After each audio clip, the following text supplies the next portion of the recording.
After Islam Makhachev decided to bulk up and move to welterweight for the superfight with Jack Della Maddalena, he basically hit a point of no return. He even said it himself. Going back to lightweight just isn't realistic anymore. His body changed, the weight cut would be brutal, and the door to 155 is pretty much closed forever. And that's what makes this JDM fight so insane, because Islam isn't just fighting for another belt, he's fighting for his future. If he wins, he becomes one of the most powerful names in the entire UFC. If he loses, the whole situation gets dark real fast. And people feel that. Even other champs feel that. Topuria literally said if he loses, he can go back to Dagestan to feed the goats. And whether you like him or not, that line exposed the reality. Islam doesn't get a soft landing. There's no just go defend your belt again. Lightweight is gone. Welterweight is stacked. And his reputation is on the line in a way it's never been before. This fight didn't just shake up two divisions, it froze them. Lightweight moved on without him. Welterweight is full of hungry contenders, waiting to see if he sinks or swims, and Islam, he put everything he built on the table. His aura, his dominance, his pound-for-pound status, all of it. So now the question isn't just what happens if Islam wins or loses, it's what does the rest of his career even look like after this? Because this fight isn't just a challenge, it's the biggest crossroads he's ever faced. If Islam beats JDM, everything flips in his favor instantly, because a win at welterweight doesn't just give him another big name on his record. It makes him the guy who took a huge risk, moved up a division, and actually pulled it off. And in 2025, that kind of win puts you in a completely different lane. Suddenly he's not just the former lightweight king who dominated everyone. He's a real threat at 170. And that opens the door to the kind of super fights that actually build legacy, not just numbers. The first name people throw around is Topuria, and honestly, that fight becomes massive if Islam wins. Two champs, two huge fan bases, a perfect clash of styles. And Topuria, for as much as he talks, would take it if Islam comes in with momentum and a big welterweight win behind him. And then you've got the Usman option. Even though Usman isn't the champ anymore, he's still one of the biggest names in the division, and he's one of the only guys who can bring real star power into a fight with Islam. Stylistically, it's fun, it's competitive, and from a business angle, the UFC would love it. Those are the kinds of fights you only get when you beat a killer like JDM.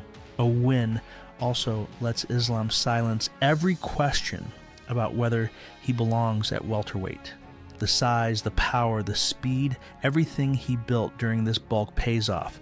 And once people see that version of him succeed, they'll stop talking about 155, about weight cuts, about anything from his past. He becomes a full-time welterweight with options, leverage, and the freedom to chase the biggest names in the sport. So if Islam wins, his world gets bigger, his legacy gets stronger. And the next year of his career could be filled with fights that make his lightweight run look like the warm-up.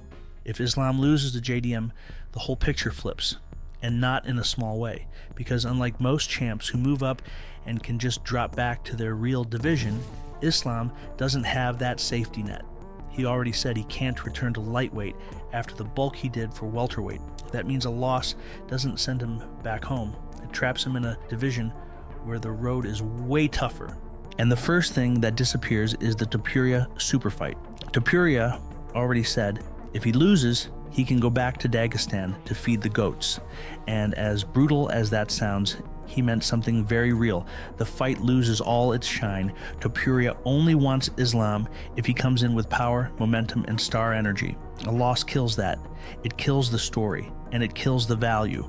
After that, Islam has to face the reality of welterweight itself, a division that's about to explode with contenders.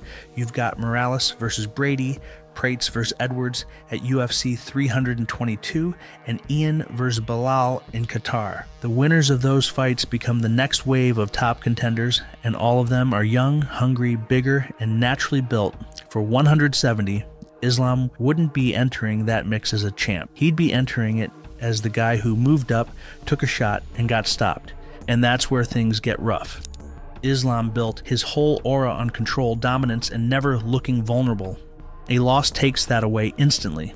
It doesn't ruin his career, but it changes how people see him. He wouldn't be the unstoppable force anymore. He'd be just another elite fighter trying to survive in a division filled with killers who've been at this weight their whole lives.